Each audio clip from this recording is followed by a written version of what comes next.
to debate this. I'm joined by Matthew Fletcher, the former lawyer of Suge Knight, and Ariel Mitchell-Kidd, attorney for a recent Diddy accuser. Well, welcome to both of you. Matthew, we've spoken several times about this case.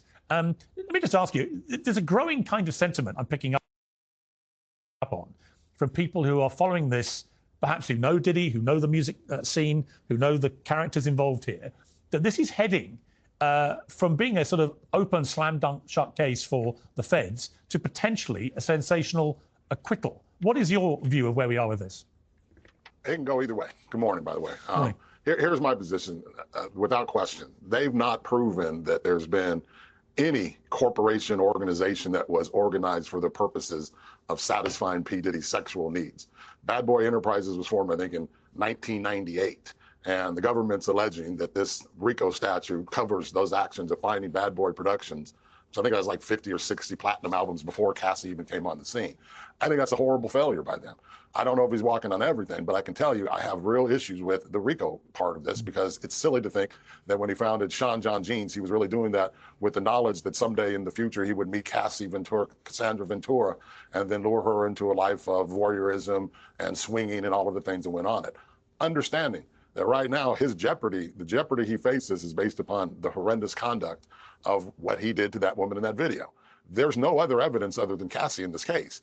And everyone can sit there and wring their hands and say, oh, you know, poor Cassie, and I agree.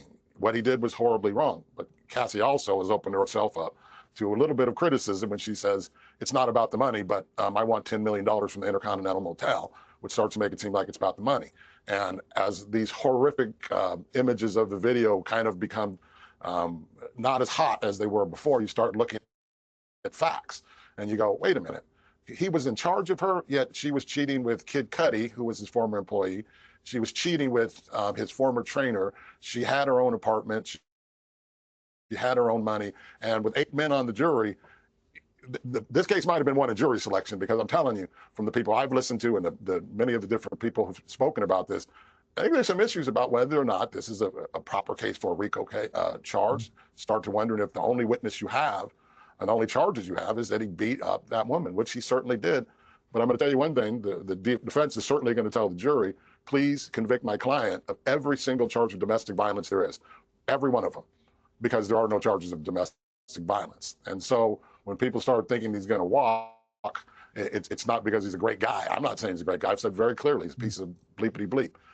But you know, that's not what RICO statute was meant for, that someone can say 12, 13 years later that I want you to pay me $30 million. And I'll make this point very quickly. If this case was so strong, it meant that there was a crime before November of 2023.